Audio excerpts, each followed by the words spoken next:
Dalam nama Bapa dan Putra dan Roh Kudus, amin. Bu Bapak, saudara-saudara terkasih, kaum muda, adik-adik, salam berkat, penuh semangat, berkah dalam. Kembali kita berjumpa dalam renungan harian. Hari ini Sabtu 5 November 2022. Kita akan mengambil dari Injil Lukas bab 16 ayat 9 sampai 15. Yesus berkata kepada murid-muridnya, "Ikatlah persahabatan dengan mempergunakan mamon yang tidak jujur, supaya jika mamon itu tidak dapat menolong lagi, kalian diterima dalam kemah abadi. Barang siapa setia dalam perkara-perkara kecil, ia setia juga dalam perkara-perkara besar. Dan barang siapa tidak benar dalam perkara-perkara kecil, ia tidak benar juga dalam perkara-perkara besar. Jadi jikalau kalian tidak setia mengurus mamon yang tidak jujur, siapakah yang akan mempercayakan harta sejati kepadamu? Seorang hamba tidak mungkin mengabdi dua tuan, karena jika demikian ia akan membenci yang seorang dan mengasihi yang lain, dan ia akan setia kepada yang seorang dan tidak mengindahkan yang lain. Kalian tidak dapat mengabdi kepada Allah dan kepada mamon." Semuanya itu didengar oleh orang-orang Farisi, hamba-hamba uang itu, dan mereka mencemooh Yesus. Maka Yesus berkata kepada mereka, "Kalian membenarkan diri di hadapan orang, tetapi Allah mengetahui hatimu, sebab apa yang dikagumi manusia dibenci oleh Allah." Demikianlah Injil Tuhan, terpujilah Kristus. Ibu bapak, saudara-saudara terkasih, kata ini mudah sekali disampaikan, dikatakan setia.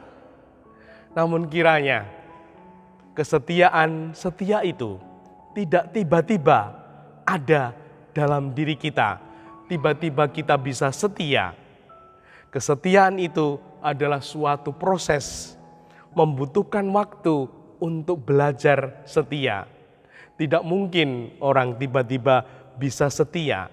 Kesetiaan itu belajar, bahkan kesetiaan itu harus diperjuangkan. Dan semoga kita mampu untuk memperjuangkannya dengan sapaan Tuhan ini. Barang siapa setia dalam perkara kecil, ia setia juga dalam perkara-perkara besar. Dan barang siapa tidak benar dalam perkara-perkara kecil, ia tidak juga benar dalam perkara-perkara besar. Semoga kita mulai belajar dari perkara-perkara yang kecil, yang sederhana. Dan semoga dengan demikian kita bertumbuh untuk menjadi pribadi yang bisa setia dalam perkara yang besar.